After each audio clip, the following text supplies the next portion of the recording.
Plastic कंटेनरमधून जर अन्न मागवत असाल तर सावधान, कारण प्लास्टिक कंटेनरमध्ये असलेली जी रसायने असतात ती त्या अन्नामध्ये मिसळली जातात आणि नंतर मग ती आपल्या शरीरामध्ये प्रवेश करतात आणि त्यामुळे हृदयाशी संबंधित आणि रक्तवाहिन्या संबंधित प्रणालीसाठी संबंधित असलेल्या आतड्यांवरती परिणाम करतात, तसेच चयापचय प्रक्रिया बिघडवतात।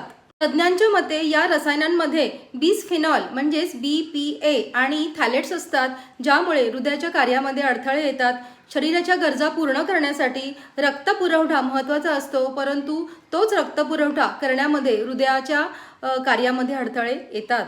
BPA मुळे छातीमध्ये जळजळ होणे किंवा रक्तदाब वाढणे किंवा अनियमित ठोके होणे असे घडू शकते। थॅलेट्स संतुलन आणि कार्यामध्ये व्यत्यय आणतात आणि त्यामुळे अनियमित लय आणि रक्तवाहिन्यांची क्षमता कमी होते।